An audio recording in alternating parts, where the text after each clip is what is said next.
महुआ मोइत्रा कल्याण बनर्जी एक दूसरे पर आरोप लगा रहे हैं। महुआ मोइत्रा कल्याण बनर्जी को लेकर सवाल खड़े कर रही हैं, तो कल्याण बनर्जी भी लगातार महुआ मोइत्रा पर हमलावर हैं, उनकी निजी जिंदगी तक पर टिप्पणी कर रहे हैं। क्या कह रहे हैं कल्याण बनर्जी, ये आपको बता दे रही हूँ। टीएमसी के सांसद हैं, वो कह रहे हैं कि अगर दोस्त ही दोस्त का बलात्कार करे तो सुरक्षा कैसे सुनिश्चित कर सकते हैं। ये अपनी सरकार को बचाने की कोशिश कर रहे हैं कल्याण बनर्जी। छात्रों ने साथी छात्रा का रेप किया, अपनी सरकार का गिरेबान और खुद को क्लीन चिट देने की कोशिश कर रहे हैं। क्या अब स्कूल में भी छात्राएं सुरक्षित नहीं हैं? तो वहीं महुआ मोइत्रा ने, जो कि टीएमसी की ही सांसद है, उन्होंने कल्याण बनर्जी को जवाब दिया है। वो कह रही हैं महिलाओं से घृणा पार्टी लाइन से ऊपर है, तृणमूल कांग्रेस बाकी पार्टियों से अलग है, यानी महिलाएं यहां सुरक्षित हैं, ये दावा कर रही हैं महुआ मोइत्रा। ऐसे बयान की निंदा करती हूं, कैसे? कल्याण बनर्जी के बयान की, चाहे वो किसी की तरफ से भी आए हों, यानी उनकी पार्टी के भीतर से आए हों तब भी। फिर कल्याण बनर्जी ने एक बार फिर महुआ मोइत्रा पर हमला बोला, कहा कि महुआ हनीमून के बाद देश वापस लौटी हैं, उनके निजी जीवन पर टिप्पणी करते हुए कहा है। और कह रहे हैं कि वो आते ही मुझे महिला विरोधी बता रही हैं। जो बयान उन्होंने दिया, महुआ मोइत्रा ने उस पर पलटवार किया, तो वो कह रहे हैं कि महुआ मोइत्रा मुझे महिला विरोधी बता रही हैं, वो खुद बड़ी महिला विरोधी हैं। एक महिला पर ही कल्याण बनर्जी ये आरोप लगा रहे हैं कि महुआ मोइत्रा ही महिला विरोधी हैं, यानी कि ममता बनर्जी की पार्टी में कल्याण बनर्जी और महुआ मोइत्रा दो ऐसे नेता हैं, दो ऐसे सांसद हैं जो आपस में ही भिड़े हुए हैं और एक रेप मामले पर एक दूसरे को ही कटघरे में खड़ा कर रहे हैं।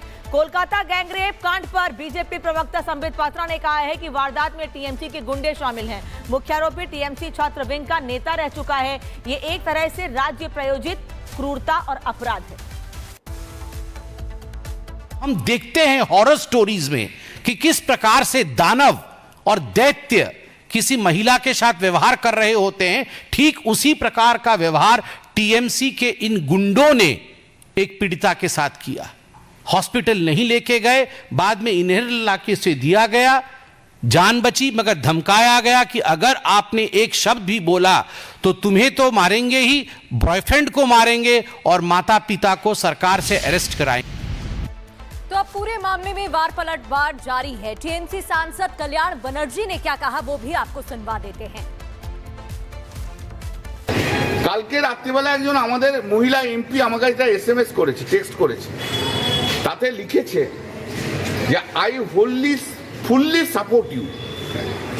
দিয়ে তৃণমূল ছাত্র পরিষদের একটি নেতার নাম লিখেছে he is Harbour criminals, he harbours criminals. বুঝতে পারছেন?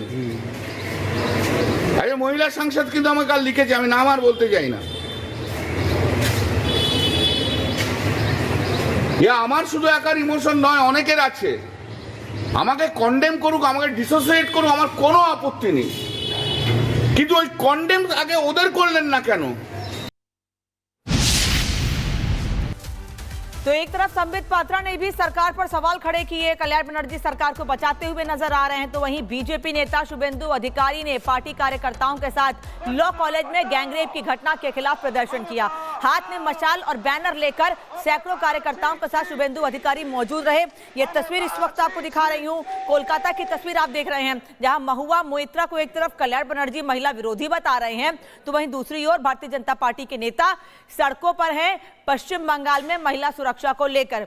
पिछले साल अगस्त के महीने में एक डॉक्टर के साथ रेप की वारदात को अंजाम दिया गया, जिसको लेकर भी कोलकाता से लेकर देश भर में नाराजगी देखने को मिली थी। और अब एक बार फिर लॉ कॉलेज के साथ पश्चिम बंगाल में कोलकाता में ही गैंग रेप की वारदात को अंजाम दिया गया है। और बीजेपी के नेता ये कह रहे हैं कि जिन लोगों पर गैंग रेप का आरोप है उनके कनेक्शन टीएमसी से हैं, वो टीएमसी के छात्र विंग के नेता हैं। ऐसे में उन लोगों को सरकार संरक्षण दे रही है जो प्रदेश में महिलाओं के लिए असुरक्षित माहौल पैदा कर रहे हैं। और इसी को लेकर आज शुभेंदु अधिकारी ने बीजेपी कार्यकर्ताओं के साथ कोलकाता में सड़कों पर हाथों में मशाल और बैनर लेकर प्रदर्शन किया। आप देख रहे हैं बहुत बड़ी संख्या में बीजेपी के कार्यकर्ता शुभेंदु अधिकारी के साथ सड़कों पर हैं और नाराजगी जाहिर कर रहे हैं पश्चिम बंगाल में महिलाओं के साथ हो रही बर्बरता को लेकर। महिलाओं को लेकर जो माहौल पश्चिम बंगाल में इस वक्त है, उसको लेकर नाराजगी जाहिर करते हुए शुभेंदु अधिकारी के साथ कार्यकर्ता सड़कों पर है। तो एक तरफ बीजेपी हमलावर है तो दूसरी ओर टीएमसी में आपसी गुटबाजी लगातार दिखाई दे रही है, जहां दो धड़ों में बटी हुई टीएमसी नजर आ रही है, क्योंकि अलग अलग बयान अब सामने आ रहे हैं। ও বলেছে তো আমি নারী বিদ্বেষী, তাই তো টুইটটা মহুয়া মৈত্র। আমার প্রথম প্রশ্ন হচ্ছে, উনি 1.5 মাসের হনিমুন করে কি এসে ফিরেছেন ভারতবর্ষে? আর ভারতবর্ষে ফিরে এসেই কি পিছনে লাগা আরম্ভ করে দিয়েছেন? নারী বিদ্বেষী আমি নই, আমি নারীদের জন্য সবচেয়ে বেশি কথা বলি। আর মহুয়া মৈত্র এতটাই নারী বিদ্বেষী যে কৃষ্ণনগর পার্লামেন্টে কোনো মহিলা কর্মী ভালো নেত্রী যারা, তাদেরকে উঠতে দেয় না। আপনি আমাকে নারী বিদ্বেষী বলছেন? 40 বছরের বিয়ে ভাঙিয়ে সেই বউকে রেখে দিয়ে তারপর আপনি এসে আরেকটা বিয়ে করলেন। তা কোন নারীর বুকে আপনি আঘাত মারলেন নিজের স্বার্থের জন্য? আর আমি নারী বিদ্বেষী? She is a greedy lady. নারী বিদ্বেষী আমি নারীদের শ্রদ্ধা করি, সম্মান করি। এটা আমার কনস্টিটিউশন কেন সারা পশ্চিম বাংলা জানে। আমি একটি নারী hater, that is Mahua Moitra. I hate her. Suvendu Adhikari ने ममता बनर्जी पर हमला बोला है। शुभेंदु अधिकारी का बयान ममता बनर्जी पर हमला बोलते हुए उन्होंने ये बयान दिया है। लगातार वार पलटवार जारी है। ममता राज में बंगाल में कोई बेटी सुरक्षित नहीं है। उन्होंने कहा, लॉ एंड ऑर्डर पर सवाल खड़े करते हुए ममता सरकार पर सवाल उठा और कहा कि कोई भी बेटी सुरक्षित नहीं। हमारी एक ही मांग है, बंगाल का बेटी, कोई बेटी ममता बनर्जी का चीफ मिनिस्टरशिप में सुरक्षित नहीं है। बेटी को सुरक्षा देने का काम पुलिस का है। पुलिस पूरा फेल है, इसलिए पुलिस कोसबा इंसिडेंट में विक्टिम का फैमिली को पूरा छुपा के रखा है। आज नेशनल वुमेन कमीशन को सामने भी नहीं ला सका वो लोग। इसलिए ये कन्या सुरक्षा यात्रा को हम लोग आगे लेकर जाऊंगा। ममता बनर्जी को जितना टाइम तक ये बंगाल का चीफ मिनिस्टर से डेमोक्रेटिक तरीके से उखाड़ नहीं फेंकूंगा, तब तक ये हमारी मोर्चा जारी रहेगा। तो बंगाल में लॉ कॉलेज स्टूडेंट के साथ हैवानियत का मुद्दा लगातार गर्माता जा रहा है। बीजेपी जहां इस मामले में हमलावर है, सुकांत मजूमदार ने दो टूक कह दिया है कि इस मामले में बीजेपी का विरोध प्रदर्शन रुकने वाला नहीं है। इस रिपोर्ट को देखिए।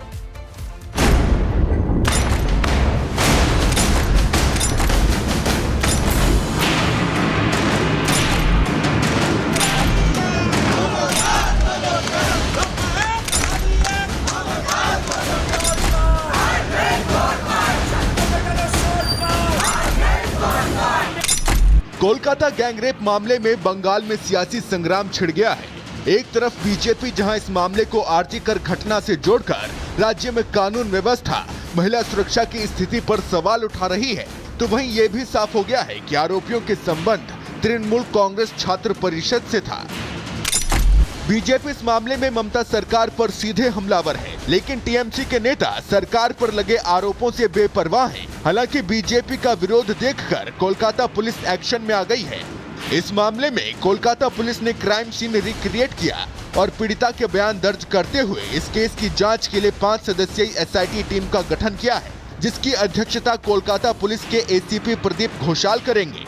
वहीं पुलिस ने इस मामले में ताबड़तोड़ एक्शन लेते हुए अब तक 4 आरोपियों को गिरफ्तार भी किया है। हालांकि बीजेपी ने अपना इरादा साफ कर दिया है। बीजेपी ने दो टूक कह दिया है कि जब तक इस मामले का पूरा खुलासा नहीं हो जाता, विरोध प्रदर्शन थमने वाला नहीं, जिसे लेकर कोलकाता पुलिस अब डिफेंसिव मोड में आ गई है। कोलकाता पुलिस ने इस मामले में शनिवार को हिरासत में लिए गए बंगाल बीजेपी के अध्यक्ष सुकांत मजूमदार और उन 32 बीजेपी कार्यकर्ताओं को भी आज सुबह रिहा कर दिया, जिन्हें विरोध प्रदर्शन के चलते शनिवार को गिरफ्तार किया गया था। प्रोटेस्ट करने पर हमें जिस तरीके से गिरफ्तार किया गया, उसके बाद पुलिस हमें छोड़ने के लिए बोले थे बेल बॉन्ड पे साइन करके, और हमारे साथ 32 कार्यकर्ता भारतीय जनता पार्टी के, वो भी पूरी रात लाल बाजार में रहे। और जब सरकार सोती है, जब पुलिस सोती है, तब किसी ना किसी को जागना पड़ता है। लॉ कॉलेज है और वहाँ पे कॉलेज बंद हो जाने के बाद रात में एक यौन पीड़न हुई है उसी कॉलेज की एक स्टूडेंट के ऊपर, और 12 घंटे में जब ये कंप्लेंट कलकत्ता पुलिस तक गई, कलकत्ता पुलिस तुरंत ही जो 3 जन आरोपी हैं उनको पकड़ के पुलिस के कस्टडी में रख के अब जो है तहकीकात चल रही है। इस तरीके यौन उत्पीड़न की घटना को लेके राजनीति न हो। वहीं गैंगरेप के मुख्य आरोपी मनोजित को लेकर कुछ नई जानकारी भी सामने आई। बताया जा रहा है कि टीएमसी से जुड़े होने के चलते आरोपी मनोजित कॉलेज में दादागिरी चलाता था। उस पर कॉलेज में मारपीट और तोड़फोड़ के कई आरोप भी लगे, लेकिन किसी भी मामले में उसके खिलाफ पुलिस ने केस दर्ज नहीं किया, जो सीधे तौर पर साबित कर रहा है कि आरोपी के संबंध हाई लेवल पर हैं। बहरहाल राजनीति और अपराध की इस गठजोड़ के खिलाफ बंगाल में बीजेपी का विरोध प्रदर्शन जारी है। देखना यह है कि इस मामले में पूरी तरह से एक्सपोज होने के बाद पश्चिम बंगाल की सीएम आरोपियों को संरक्षण देने वाले नेताओं के खिलाफ कोई कार्रवाई करती है या फिर उनका गुस्सा पीड़िता के लिए इंसाफ की मांग कर रहे बीजेपी नेताओं पर ही उतरता है। Bureau report, Republic Bharat.